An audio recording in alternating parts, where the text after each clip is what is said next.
This session focuses on building climate resilience, and I'd call on the jury. So ladies and gentlemen, help me welcome Noah from World Bank. Come on, let's give it up for Noah from World Bank. Mubarak from BOAD. Come on, you can do better. And lastly, Andre from Indico Capital. Thank you so much, jury. So jury, before I invite our pitchers, jury, you have 5 minutes to ask your questions, and everyone is entitled to ask one question. And please be friendly. Thank you. So now let's move on to the first pitcher in this session, all the way from Nigeria. Ladies and gentlemen, let's welcome Henry Lamba.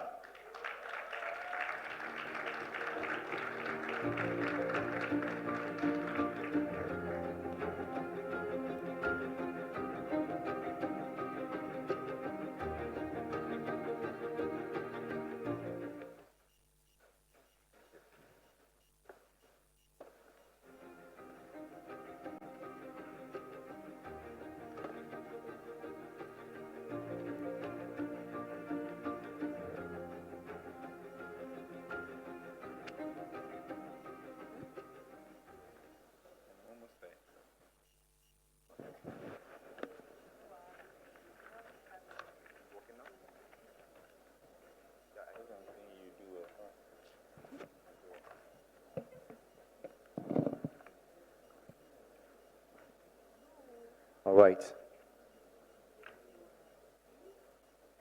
They said water is life, but water killed my sister. Good day, everyone. My name is Henry Lamba. I am the CEO of Schrodinger Technology.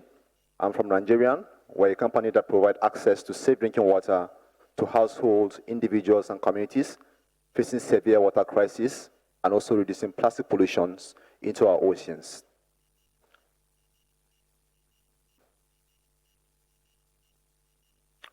So one day, my sister came back from school. She looked so weak and tired. My mom discovered she was sick, so she rushed out to the nearest healthcare center. But before they got there, my sister died. Later on, it was found out she died of cholera because she had been taking contaminated water from the school tap and also from our home, which is quite unsafe for drinking. According to World Health Organization, approximately 800,000 children die each year due to the rare diseases. That is one child every 20 seconds. In my community in Danzakara village in Nigeria, majority of people see water clean to the eyes and assume it is safe for drinking without knowing this water contains pathogenic microorganisms like viruses and bacteria that expose them to numerous health risks like cholera, typhoid, diarrhea, and other health issues. There are local and conventional solutions that are being used to make water safe for drinking. But imagine boiling water using charcoal or firewood. It is expensive, time-consuming, and have high negative influence to our environment. What about using prescription tablets? It has infinitesimal effect to reduce cells on the long run. And one of the most common solutions is taking water through plastic package containers, which is very expensive. In terms of production, it emits high amounts of CO2, and also thousands and millions and billions of plastics, about 8 to 10 metric tons per year, end up affecting our oceans. What can we do in this case?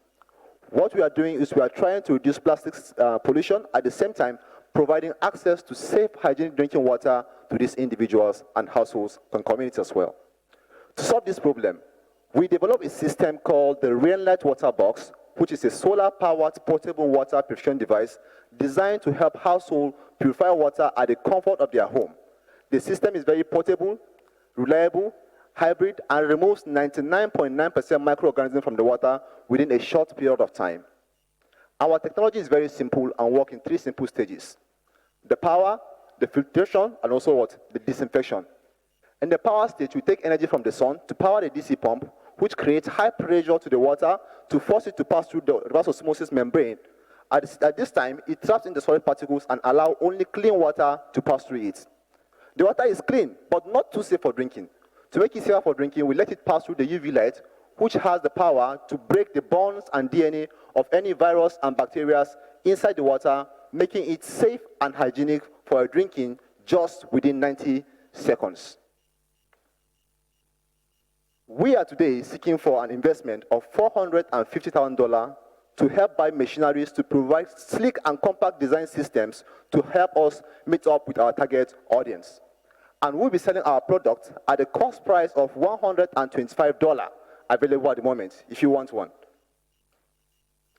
We are targeting NGOs, companies willing to support with CSR, at the same time governments and partnership with other organizations. And we are targeting households, communities, refugee camps, and also individuals that are in need of what? Clean water and are after their health. We are selling our product through direct sales. At the same time, when we sell our system at a very affordable price, we get recurring revenue through our filter elements, in which they come twice a year to change the elements. We are going to make impact in terms of providing access to safe drinking water. With 100 units, we are going to provide about 1.46 million liters of water per year. And also, scaling to 5 years, we are going to provide about 73 millions of clean water per year. And also, we are going to help reduce plastic pollution into our ocean, at the same time, reduce carbon footprint. Also, from the economical angle, we will be helping households to save money they spend in buying sachet water, at the same time, increasing their incomes. And lastly, helping them to reduce the burdens of waterborne diseases they are exposed to. The implementation of diversity and inclusion is essentially what we do. We have a pool of experience both in our technical, management, research, and consultations. So far, we have 4 advisory board members doing extremely well in their various fields of expertise. Please join us as we make clean drinking water affordable and accessible, at the same time, protecting our planet and environment for the future. Thank you.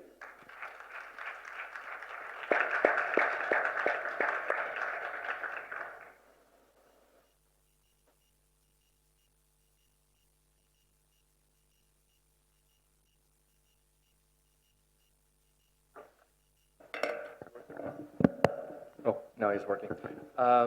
Congrats, great project, tremendous impact, and it's a very personal narrative, which I'm sorry for your loss. Thank you, sir. Two quick questions. I didn't get from the presentation what's your current traction, and what is the maintenance that is needed on the machines? Okay.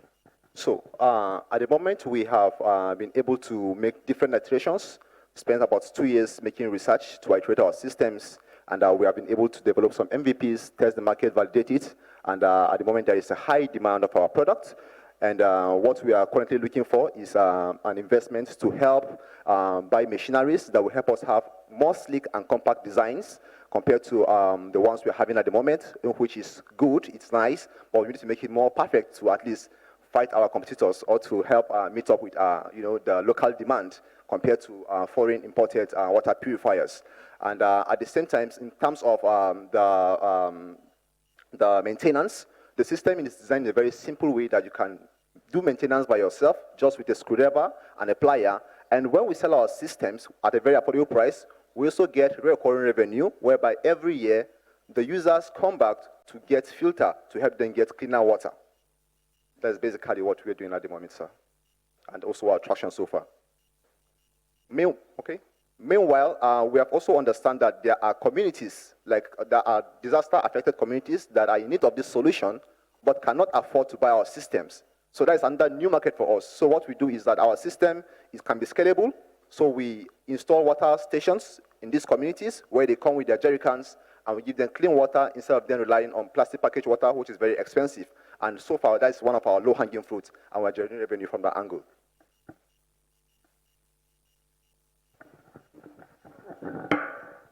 Thank you very much. I wanted to see, because I didn't quite see when do you break even, because $450,000 is a lot of money. Yes, and sir. I wanted to kind of have an idea of that. Okay, well, now. Yeah, so we will break even in the third year, the first quarter of the third year, where we were selling about 6,164 units at that year. And you can see our revenue project to 5 years, and at the same time, in the next 5 years, we are going to get about 940% revenue. In Nigeria, we are one of the first people to develop the system, so it's best time for us to take our share of the market. But do you have any kind of certifications, any kind of labeling on your products? Yes, we have certifications from NAFDAC, who are in charge of water, and also RUASA, and also in terms of products, SON. At the moment, we have certifications, and we are in the process of acquiring our patents by the World Intellectual Property, so as to be able to see how we can be able to get our share when it comes to intellectuals. Yes, sir. Okay, thank you very much. Very nice presentation. Thank you, sir. So I didn't see if you are able to mobilize a partnership. So do you have partners like internal partners and international partners to support you in what you are doing? Yeah, in terms of partnership, we are currently in 3 partnerships. Number 1 with Kaduna State government, where we are currently developing a water plant, a scale-up of that version, to provide about 20,000 liters of water per day to a community, fully solar powered, where we recycle the water for agricultural purpose as well. And at the moment, we're also in partnership with Shared Humanity Foundation. They are an NGO who supports people in communities that are vulnerable. So we provide our systems whereby they sell it at a very affordable price. And lastly, we are currently in talk with UNIDO, whereby last year we went through their program, and they invited us to Vienna last year, where we went there, we showcased our system to them, and at the moment they are trying to see how they can be able to make us to fit into the global stage with our products. So that's where we are at the moment. We have just 3 partnerships, aside the ones we do little talks with. Yes, sir. Merci beaucoup. Merci d'ovationner. All right, thank you. Thanks a lot. Put your hands together. Thanks, sir. That was our pitcher from Nigeria. From Nigeria, we now move to Kenya, calling on Daniela Langosira to come to stage for his presentation. Daniela Langosira, you have the floor.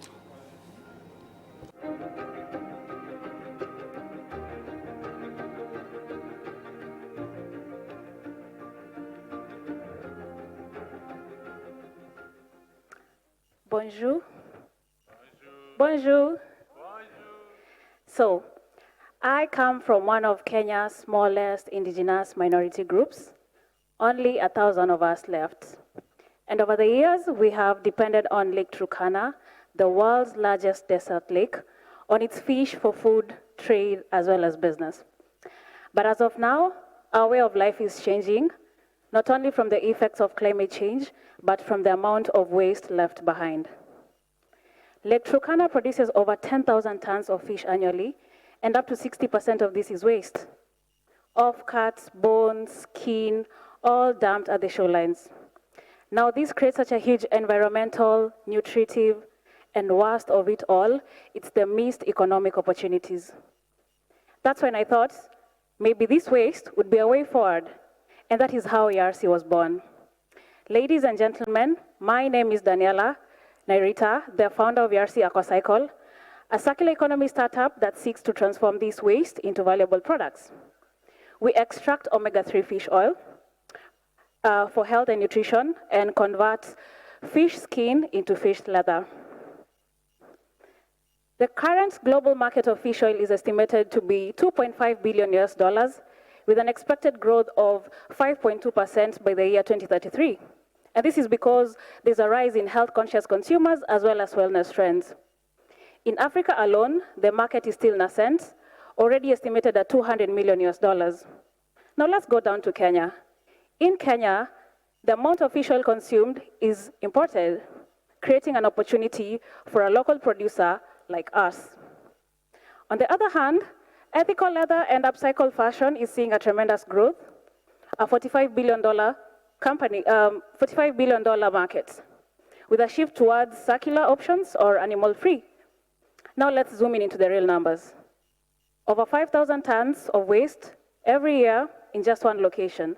That's thousands and thousands of dollars dumped. YRC operates on a product-based model. So we sell omega-3 fish oil at $12 and fish leather sheets at $20. So far, we have sold over 20,000 bottles of fish oil. Since our raw materials are essentially waste, our cost of goods produced are quite low. So for every $3 that we spend on producing one fish oil bottle, we generate 4 times in revenue. And for every $2 that we spend in producing fish leather, we generate 10 times in revenue, giving us around 40% of gross profits. With our current sales, our break-even is around 380 bottles, and we are at 36% of our target. We have proven that YRC works, customers are coming back, and fisher folks are asking how can they earn from this waste. So far, we have converted over 5,000 tons of waste into marketable products. We have reduced local dumping by up to 35%. We have generated employment with up to 80% being women and youth. We are a certified brand by the Kenya Bureau of Standards. And also we are a 100% eco company since all our production is powered by solar. And we have also tripled the number of fisher folks that we work with from 400 to 1,200 in our database. So, ladies and gentlemen, our team entails of 8, I being the lead. We have health and sanitation expert who ensures that our products are up to human consumption fit. We have a tech team, we have a marketing team, we have 3 women in production, we have a liaison officer as well. YRC seeks $350,000 in grants and equity. 30% of this will be used to set up landing sites across the lake. The next 30% will be used in research and development since we aim to be a 100% circular economy company by the year 2028. And the remaining amounts will be used in working capital as well as marketing. As I finish up, they say it takes a village. Well, we are 1,000 of us, indigenous change makers, and we are saving a seat for you. Let's make it 1,001. So join us today at yrc.net as we convert this indigenous idea into an international movement. Merci.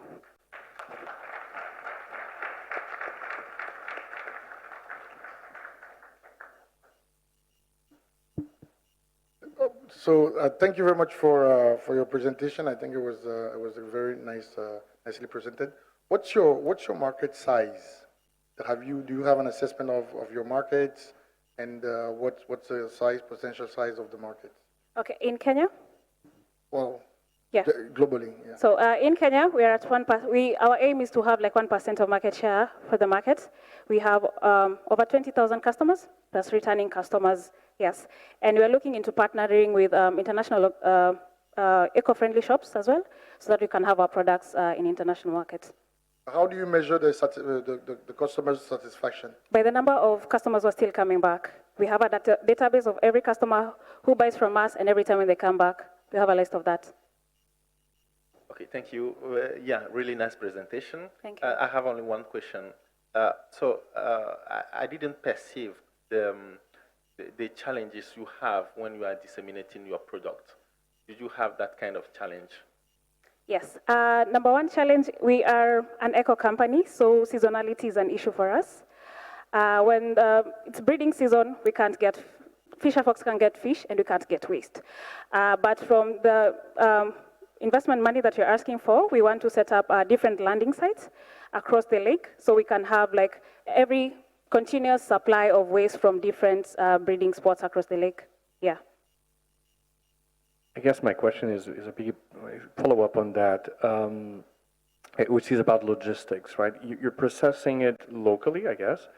As you scale up, you need to start bringing things from the other locations in the lake. If you go to other places where there's waste, you need other processing units. How scalable you see until it starts eating up your margin?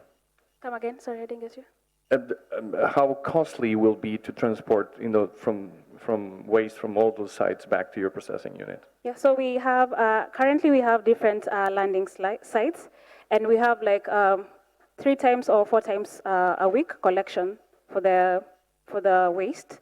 So it's not an issue for us because if it's one time a week, it's like a massive collection. So we don't have to like go back every day and every day. Yeah. Très bien. Félicitations, Daniela. Thank you. Congrats, Daniela, for the beautiful and wonderful presentation. I will continue to listen to the last presentation of this second section of pitch of this day. But before then, I don't know, with the relevancy of the presentations and others, I'm wondering how the members of the jury will proceed. Thank you. We are going back to Kenya to welcome Raphael Asiba from Solakim from Kenya. Round of applause. Round of applause, please.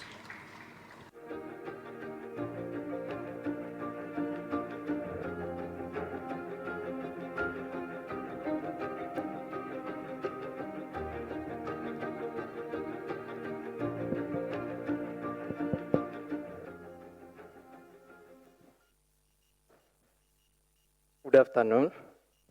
Bonjour. You all look amazing. Welcome. My name is Raphael Asiba, the CEO and co-founder Solar Kilimo Solutions Limited. I come from a fish farming community. My parents are fish farmers. Growing up, I experienced firsthand the effects of post-harvest spoilages. My parents could lose up to 60% of their daily catch due to post-harvest losses. They could not afford or access refrigeration facilities because we lived in an area not connected to the national grid. This is not an isolated case, but the problem with 25 million fishers across Kenya who rely on fishing industry for economic survival. They live in areas not connected to the national grid, and they cannot access refrigeration facilities. After completion of my studies, I ventured into finding an affordable and reliable solution to manage post-harvest spoilages. Together with my co-founder, we founded Solar Kilimo Solutions Limited, a company that is fabricating solar-powered freezers and cold rooms to preserve and transport fish.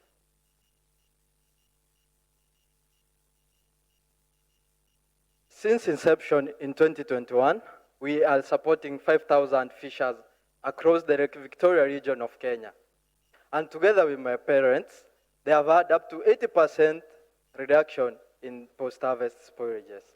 They have had up to 40 to 60% increase in their revenues. We have also created at least 30 direct jobs for the local community, which mostly involve women and youth. Today, we are seeking to raise $500,000 US, of which 60% will be used to scale our solution across 5 fishing communities, whereby we'll provide accessible and affordable solar-powered cold storage solution. 20% will be used for marketing and key hirings, and 20% will be our working capital. I'm privileged to work alongside a team of 8 with a combined experience of 30 years in productive use of renewable energy and also solar cooling technologies. Our competitive advantage is that our customers have a privilege of accessing better priced urban markets because aggregators access fish from our cold storage hubs. Ladies and gentlemen, friends of the ocean, I welcome you to partner with us, collaborate with us, invest in Solar Kilimo to manage post-harvest spoilages for fishing industry across Kenya, which will ensure food security and dignified livelihoods for fishing communities. Thank you all.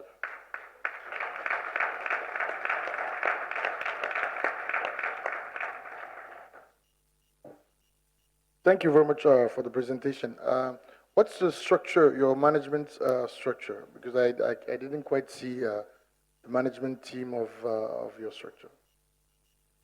Our management structure, we have the founders team, and then we have the operations and our field agents who run the cold storage hubs.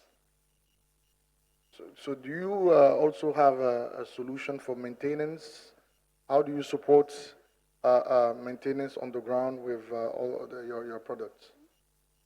Our technicians do carry quarterly maintenance and also servicing of the cooling equipment.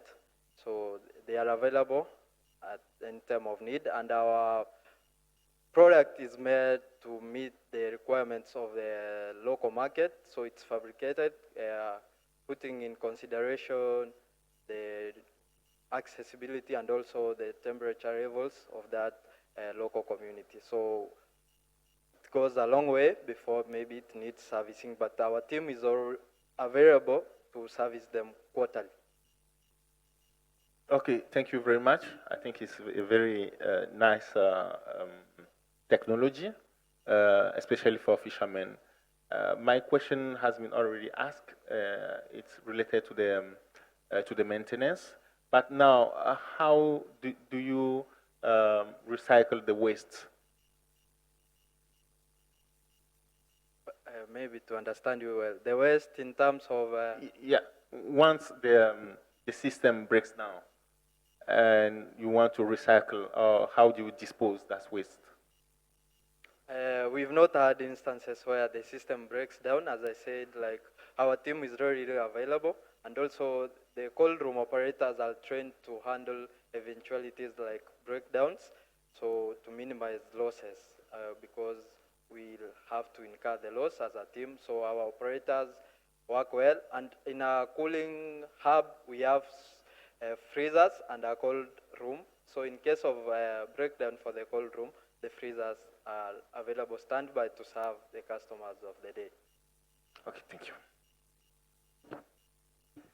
This is a great idea, but I'm confused. So you have hubs where you have the fridges there, you have your staff operating the hubs, is that correct? Right? Yeah. And how are you making money? And yes, and how you want to scale this? You have hubs across the country, people in each hub managing it. Tell me how you're making money out of this. How we make money? First, it's by providing cooling as a service. The customers who are fishers access the cold room and pay per day to preserve fish. They pay per? Per day. And per kilo, per volume? We have crates that are standard and they carry up to 5 kilos. So we charge them $1 per crate per day. And we work closely with fish cooperatives, NGOs that support marginalized groups in the fishing industry, and also small-scale fishers who own fish farms across the... So you do the capex first. You pay for the infrastructure, and then you have to get the cash flow to pay for it. No, our site is just accessible. For them is to come preserve, and also the aggregators or consumers access them and buy at the cold room. So our cooling hubs also serve as a market for fish. Okay, I would continue drilling, but this is good. Thanks. We can catch up later. Thank you. Okay, thank you so much, Raphael. Come on, let's give it up for Raphael. Come on, let's give it up for him. So now is my favorite part, where you pick out your phones to vote. So please, can we have the QR code on the screen so we can start voting? So please pick out your phones and vote for your favorite picture. You have a few minutes to do so.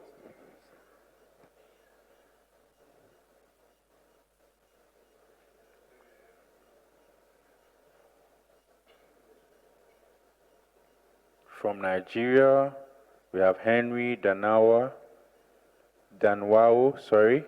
Kenya, we have Daniela, and Kenya again, we have Raphael. So kindly vote for your favorite picture.